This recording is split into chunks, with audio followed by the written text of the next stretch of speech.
प्यारे बच्चों, जय हिंद। आपका हमारे YouTube चैनल में हार्दिक स्वागत है। भाषा भारती कक्षा 8वीं के सभी पाठों का विवरण विस्तार पूर्वक एवं संबंधित अभ्यास, प्रश्नोत्तर व गद्यांश व पद्यांश की संपूर्ण व्याख्या देखेंगे। अभी तक आपने हमारे चैनल को सब्सक्राइब नहीं किया तो कर लीजिए। साथ ही आप अपनी कक्षा के सभी विषय के वीडियो देखने के लिए हमारे चैनल की प्लेलिस्ट या वीडियो के डिस्क्रिप्शन में जाकर के प्लेलिस्ट देख करके अपनी कक्षा की और वीडियो देख सकते हैं। ना यह समझो कि हिंदुस्तान की तलवार सोई है कि सभी पदों की व्याख्या देखेंगे, साथ ही अभ्यास प्रश्नों का हल भी देखेंगे। आप स्क्रीनशॉट लेके अपने नोट्स बना सकते हैं।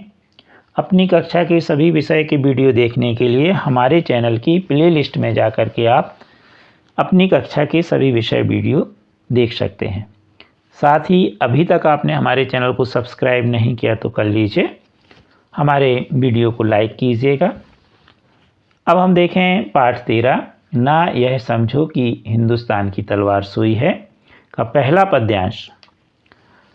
ना यह समझो कि हिंदुस्तान की तलवार सोई है, जिसे सुनकर दहलती थी कभी छाती सिकंदर की, जिसे सुनकर कि कर से छूटती थी तेग बाबर की, जिसे सुन शत्रु की फौजें बिखरती थीं सिहरती थीं, विसर्जन का शरण ले डूबती नावें उभरती थीं।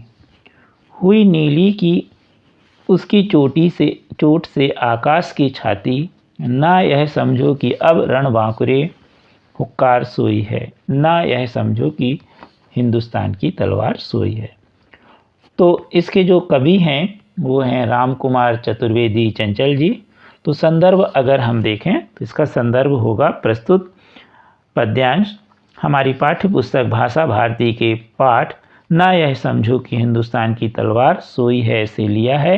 इसके रचयिता राम कुमार चतुर्वेदी जी चंचल हैं। पद्यांश का जो प्रसंग होगा वह इस प्रकार होगा। इस पद्यांश में कवि ने भारतीय सैनिकों की वीरता के और युद्ध की कला का वर्णन किया है। अब इन्हीं पंक्तियों का हम अर्थ देखें। ना यह समझो कि हिंदुस्तान की तलवार सोई है, जिसे सुनकर दहलती थी कभी छाती सिकंदर की। तो कवि कहता है कि हिंदुस्तान की तेज तलवार जो सो गई है, ऐसा कभी भी शत्रुओं को नहीं समझ लेना चाहिए। तलवार से युद्ध करने में चातुर योद्धाओं की कहानी सुनकर सिकंदर की छाती अर्थात दिल भी डर से कांपता था। जिसे सुनकर कि कर से छूटती थी तेग बाबर की, उस तलवार से किए जाने वाले युद्ध की भयंकरता के विषय के बारे में जब बाबर के हाथों से तलवार भी छूटकर गिर जाती थी। तो यहाँ पर कर का मतलब है बाबर के हाथ, यानी हाथ को कर कहते हैं। जिसे सुन शत्रु की फौजें बिखरती थीं सिहरती थीं, विसर्जन का शरण ले डूबती नावें उभरती थीं।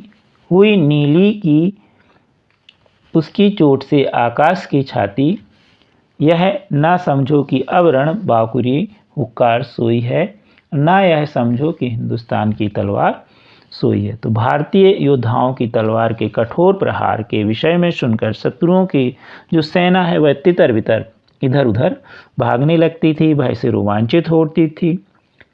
त्याग की शरण लेने वाली डूबती नावें भी उद्धार प्राप्त कर लेती थी, अर्थात युद्ध करने के बारे में जो युद्ध छोड़ करके और उनकी शरण में भारतीय सैनिकों की शरण में आते हैं तो उनकी नैया, डूबती नैया भी उद्धार प्राप्त कर लेती है, अर्थात उनको हम माफ़ कर देते हैं। हिंदुस्तान वीर रण बांकुरों की तेज तलवारों की चोटों से आकाश की छाती भी नीली पड़ी हुई है।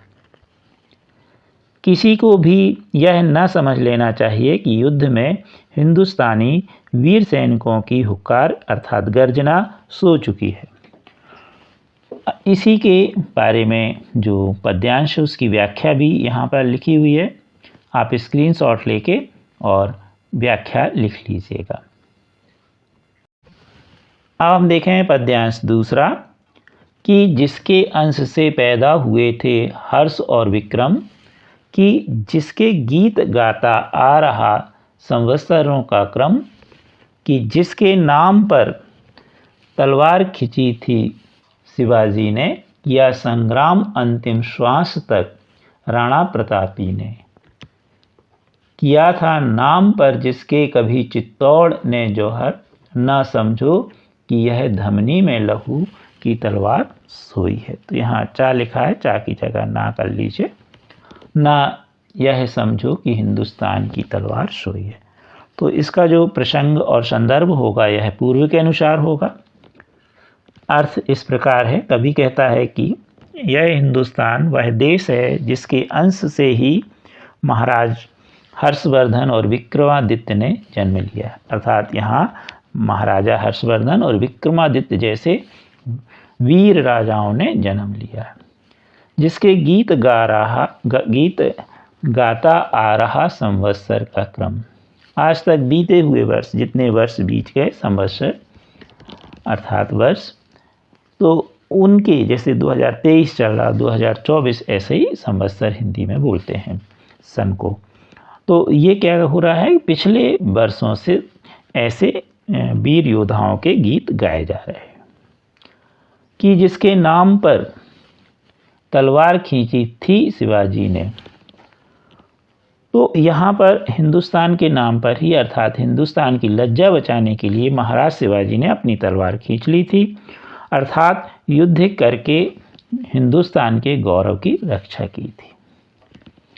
कि संग्राम अंतिम श्वास तक राणा प्रतापी ने, किया था नाम पर जिसके कभी चित्तौड़ ने जौहर, ना यह समझो कि धमनी में लहू की धार सोई है।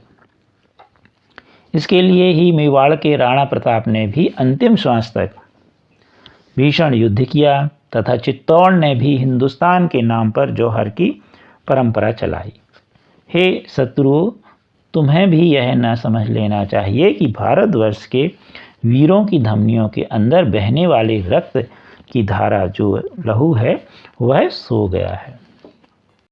अब आप यहाँ से संदर्भ और व्याख्या का स्क्रीनशॉट लेके नोट्स बना लीजिए। अब हम देखेंगे पद्यांश तीसरा। दिया है शांति का संदेश भी हमने सदा जग को, अहिंसा का दिया उपदेश भी हमने सदा जग को। न इसका अर्थ हम पुरुषत्व का बलिदान कर देंगे, न इसका अर्थ हम नारित्व का मान सह लेंगे। रहे इंसान चुप कैसे कि चरणाघात सहकर जब, उमड़ती उठती धरा पर धूल जो लाचार सोई है। ना यह समझो कि हिंदुस्तान की तलवार सोई है। तो इसमें प्रसंग होगा, कवि बताते हैं कि पद दलित धूल भी अपनी लाचार दशा में आहत होकर भी जमीन से ऊपर उठती है। यह इसका मुख्य प्रसंग होगा। व्याख्या कुछ इस प्रकार होगी। दिया है शांति का संदेश ही हमने सदा जग को, अहिंसा का दिया उपदेश भी हमने सदा जग को। तो कवि कहते हैं कि हम हिंदुस्तानियों ने ही सदैव संसार को शांति का संदेश दिया तथा अहिंसा का उपदेश देकर मन, कर्म और वचन से सत्य का आचरण करने के लिए पूरे संसार को सलाह दी है। न इसका अर्थ हम पुरुषत्व का बलिदान कर देंगे, न इसका अर्थ हम नारित्व का अपमान सह लेंगे। तो इसका अर्थ यह नहीं लगा लेना चाहिए कि हम अहिंसा का आचरण अपनाकर वीरता का त्याग कर देंगे और कायर बन जाएंगे, और इसका अर्थ यह भी नहीं लगा लेना चाहिए कि हम नारीपन के लिए किए गए अपमान को सह लेंगे। रहे इंसान चुप कैसे कि चरणाघात सहकर जब, उमड़ उठती धरा पर धूल जो लाचार सोई है। हम यह भी ध्यान रखना चाहिए हमें कि धरती पर पैरों के नीचे दबी कुचली धूल भी पैरों की ठोकर खाने पर आकाश में उमड़कर चारों ओर छा जाती है। वह किसी वजह से अपनी लाचारी की दशा में अपनी शक्ति को पहचानती नहीं पा रही है। तो स्त्री रूपी धूल है जो उसके लिए, यानी स्त्रियों के लिए कहा गया है कि यह उसकी सुप्त अवस्था थी, अज्ञानता थी, उसकी अशिक्षा थी। यानी सभी नारियां आज सभी अपने अस्तित्व नारित्व के लिए अब वह भी शिक्षा प्राप्त कर चुकी हैं और वह भी युद्ध के लिए तैयार है। तो इस प्रकार से आप इस पद्यांश का भी स्क्रीनशॉट लेकर के प्रसंग और व्याख्या लिख लीजिएगा। अब हम अंतिम पद्यांश देखेंगे। न सीमा का हमारे देश ने विस्तार चाहा है, किसी के स्वर्ण पर हमने नहीं अधिकार चाहा है, मगर यह बात कहने में न चूके हैं न चूकेंगे, लहू देंगे मगर इस देश की माटी नहीं देंगे। किसी लुलूप नज़र ने यदि हमारी मुक्ति को देखा, उठेगी तब प्रलय की आग जिस पर छार सोई है। तो इस पद्यांश का जो प्रसंग होगा कुछ इस प्रकार होगा। कवि ने बताया है कि हम जो भारत राष्ट्र के वासी हैं, उन्होंने कभी भी विस्तारवादी नीति को नहीं अपनाया है और न अपनाने देंगे। तो न सीमा का हमारे देश ने विस्तार चाहा है, किसी के स्वर्ण पर हमने नहीं अधिकार चाहा है। तो कवि कहते हैं कि भारत देश के हम नागरिकों ने अपने देश की सीमा को विस्तृत करना अर्थात बढ़ाना कभी नहीं चाहा है। साथ ही हमने किसी भी अन्य देश की धन संपत्ति, स्वर्ण यानी सोना कहलाता है, धन संपत्ति पर अपना कब्जा जमाने की इच्छा नहीं की है, मगर यह बात कहने में न चूके हैं न चूकेंगे, लहू देंगे मगर इस देश की माटी नहीं देंगे। तो वो कह रहे हैं कि किसी ने भी यदि हम ये हमारे देश पर अधिकार करने की कोशिश की, तो हम यह कहने में भी नहीं चूकेंगे न रुकेंगे कि कभी भी हम अपने देश की ज़मीन तो नहीं, मिट्टी नहीं देंगे, भले ही हम अपना खून दे दें। अपने जो प्रिय राष्ट्र है उसका एक भी इंच, एक भी टुकड़ा ज़मीन का नहीं देंगे। किसी लुलूप नज़र ने यदि हमारी मुक्ति को देखा, उठेगी तब प्रलय की आग जिस पर छार सोई है। यदि किसी लालची देश ने, लालची राष्ट्र ने लालच भरी नज़रों से हमारे देश पर देखा और आक्रमण करने की अथवा हमारे देश की आज़ादी को कुचलने की कोशिश भी की, तो तत्काल ही विनाशकारी आग फूटेगी। यद्यपि युद्ध की आग राख के अंदर छिपी हुई है, जैसे पहले समय में आग को सुरक्षित रखने के लिए राख के नीचे दबा दिया जाता था, तो इसी तरह अभी हमारे जो देश में नागरिक हैं, हमारे देश की जो सेना है, वो आग छुपी हुई है।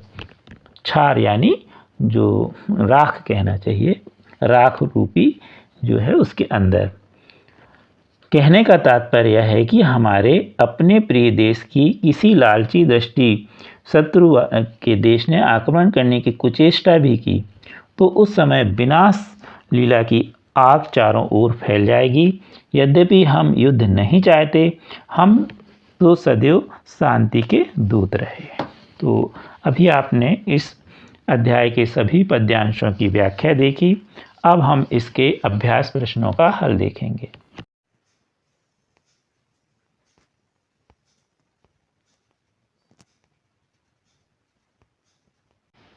आप अपनी कक्षा के सभी विषय के वीडियो देखने के लिए चैनल के प्लेलिस्ट में जाने के लिए आप वीडियो से ही जहां मोर लिखा है डिस्क्रिप्शन में, यहां पर आप चले जाएं।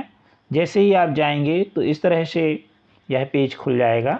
पुनः आप मोर पर क्लिक कर दीजिए तो ये आपकी कक्षा के सभी विषय की प्लेलिस्ट आ गई है। अब मान लो कि हमें 8वीं की सामाजिक विज्ञान देखना है, तो यहाँ पर हम क्लिक कर देंगे। तो जैसे ही हम क्लिक करेंगे तो हमारी यह प्लेलिस्ट खुल चुकी है और अब हम इसमें से जिस अध्याय का वीडियो देखना चाहें देख सकते हैं। प्रश्न पहला, निम्नलिखित शब्दों के अर्थ शब्दकोश से खोजकर लिखिए। दहलती यानी थर्राती या डर के मारे कांपती। विसर्जन त्याग करके, छोड़ करके। संवत्सर वर्ष या संवत। कर यानी हाथ। लहू यानी खून। नारित्व यानी स्त्री की शक्ति, नारीपन। लुलूप यानी लालची। तेग यानी बड़ी तलवार। शिहरती यानी रोमांचित, रण यानी युद्ध, मुक्ति यानी आज़ादी, हुक्कार यानी गर्जना, पुरुषत्व यानी पुरुष की शक्ति, चरणाघात यानी पैरों की चोट, छार यानी राख, रणबांकुरी यानी युद्ध करने में बहुत तेज। तो ये थे प्रश्न में शब्दों के शब्दार्थ। अब देखेंगे हम प्रश्न दूसरा। निम्नलिखित प्रश्नों के उत्तर संक्षेप में लिखिए। क किस भारतीय की वीरता को सुनकर सिकंदर की छाती दहलती थी? राजा पुरु की वीरता सुनकर सिकंदर की छाती दहलती थी। नव संवत्सर किस राजा ने प्रारंभ किया? तो महाराजा विक्रमादित्य ने नव संवत्सर प्रारंभ किया था। प्रश्न ग, शिवाजी ने किसके विरुद्ध तलवार उठाई थी? तो मुगल शासक औरंगजेब, शिवाजी ने मुगल शासक औरंगजेब के विरुद्ध अपनी तलवार उठाई थी। विश्व की शांति का संदेश देने वाले किन्हीं दो महापुरुषों के नाम लिखिए। तो स्वामी विवेकानंद और पंडित जवाहरलाल नेहरू। सिकंदर कौन थे? तो सिकंदर यूनान के सिकंदरियों का रहने वाला लुटेरा शासक था। तो ये थे प्रश्न संक्षिप्त में उत्तर वाले। अब देखेंगे निम्नलिखित प्रश्नों के उत्तर विस्तार से लिखिए। तलवार सोई है से क्या आशय है? तलवार सोई है, इस कविता में यह आशय है कि वीर सैनिकों ने अपनी उस तलवार को उठाकर रख दिया है जिसे वे हिंदुस्तान की शान, वान और मान की रक्षा के लिए हर समय उठाते रहते थे। क्या यह तलवार वास्तव में सो गई है? ऐसा नहीं है। भारत के वीर सपूतों की तलवार ने सदा ही शत्रु के जो भी आक्रमणकर्ता हैं उनका मुकाबला किया है और उन्हें भयभीत करके देश की सीमाओं के बाहर खदेड़ दिया है। सिकंदर और बाबर दोनों ही हमारे देश पर आक्रमण करने वाले विदेशी लुटेरे थे। वीर हिंदुस्तानी सैनिकों के रण कौशल से भयभीत होकर वे लुटेरे उल्टे पैर लौट पड़े। भारतीय युद्धवीरों की तलवार की आवाज़ से शत्रुओं की फौजें बिखर जाती थीं, अर्थात युद्ध छोड़कर लौट पड़ती थीं। वे शत्रु भय से रोमांचित होकर पीठ दिखाकर भाग जाते थे। ऐसे उन भारतीय वीरों की तलवार कभी भी सोई हुई नहीं रही है। प्रश्न ख, हर्ष इतिहास में क्यों प्रसिद्ध है? हर्षवर्धन ने हिंदुस्तान की सीमाओं को सुरक्षित किया, विदेशी आक्रमणकर्ताओं, हूण, शक आदि आक्रांताओं को वहां से खदेड़ दिया, देश की प्रतिरक्षा शक्ति बढ़ाई और मजबूत, यहाँ पर गजबूत लिखा है तो इसको सुधार लीजिए, मजबूत सैनिक बल के हौसले बुलंद किए, देश के अंदर शिक्षा और उद्योग व कृषि को उन्नत बनाया, शिक्षा केंद्रों की सहायता की, देश में आम लोगों के सुख समृद्धि की ओर ध्यान दिया। ये प्रति 5 वर्ष प्रयोग में गंगा संगम पर अपना सर्वस्व यानी अपना जो भी उनका खजाना था वो विद्वान भिक्षुकों, गुरु आश्रमों को दान कर देते थे। वे बौद्ध मत में दीक्षा प्राप्त करके अहिंसा का पालन करते थे। प्रजा से कर के रूप में बहुत कम धन लेकर उसकी कई गुना वृद्धि करके राज्य के कल्याण में सारा धन लगाते थे। अपने महान कार्यों के कारण ही हर्ष प्रसिद्ध थे।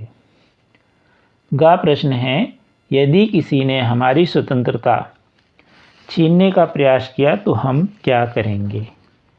भारतवर्ष एक महान और विस्तृत गणतंत्र राष्ट्र है। यह अपनी चारों ओर की सीमाओं की रक्षा बड़ी तत्परता से कर रहा है। सीमा सुरक्षा बलों की अकुत शक्ति पर देश के प्रत्येक नागरिक को पूर्ण भरोसा है। वे किसी भी दशा में विदेशी शत्रुओं के द्वारा किए गए आक्रमणों को असफल करने में पूर्णतः सक्षम है। परंतु यदि किसी भी शत्रु ने हमारी आज़ादी को ललकारा अथवा हमारे राष्ट्र की सीमाओं को तोड़ा, अथवा अपनी कुदृष्टि से देश को आघात पहुंचाया तो हमारे रणबांकुरे वीर सैनिक हुंकार भर उठेंगे और उस आक्रमणकारी शत्रु को सब प्रकार से नष्ट करके खदेड़ देंगे। देश के सम्मान की रक्षा के लिए भयंकर युद्ध करेंगे। देश की स्वतंत्रता की रक्षा के लिए हम प्रलय ढा देंगे। प्रश्न घ है, चित्तौड़ का जौहर क्यों प्रसिद्ध है? चित्तौड़ का जौहर इस बात के लिए प्रसिद्ध है कि युद्ध में वीर भारतीय रणबांकुर ने देश की रक्षा में अपने प्राणों की आहुति दी थी। जब वे शत्रुओं का मुकाबला अपने प्राणों की आहुति देकर भी करते थे, तब उनके इस महान बलिदान की खबर पाकर राजपूत स्त्रियां भी शत्रुओं से अपनी लाज बचाने के लिए जलती आग में सामूहिक रूप से कूदकर स्वयं को जला देती थीं। यह एक ऐतिहासिक सच्चाई है।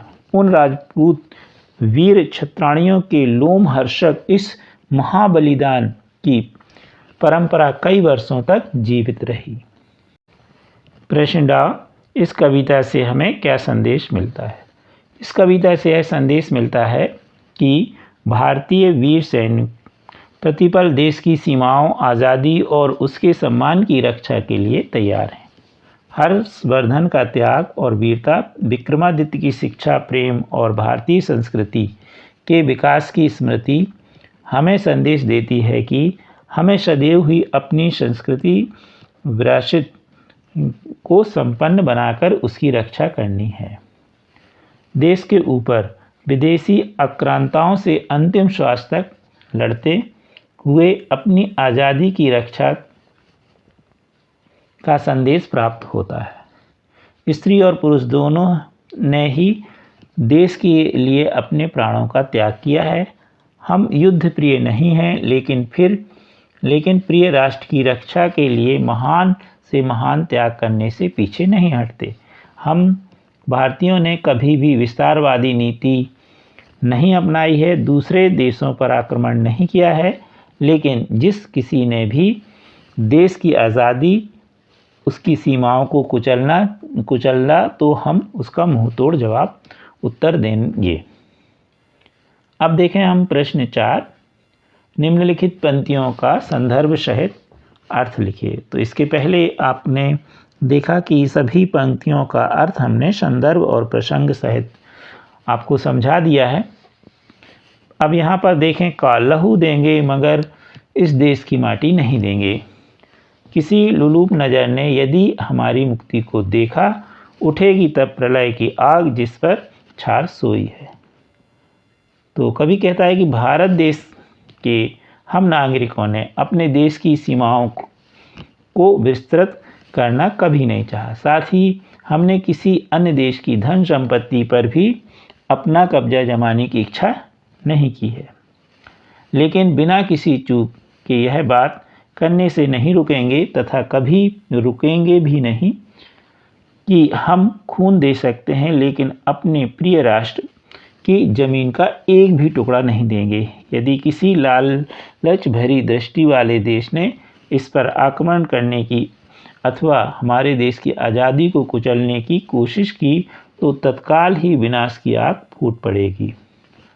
यद्यपि युद्ध की आग राख के अंदर छिपी हो सकती है। कहने का तात्पर्य यह है कि हमने हमारे अपने प्रिय देश पर किसी लालच भरी दृष्टि वाले देश, शत्रु देश ने आक्रमण करने की कुचेष्टा की तो उस समय विनाश लीला की आग चारों ओर फैल जाएगी। यद्यपि हम युद्ध नहीं चाहते, हम तो सदैव शांति दूत रहे हैं।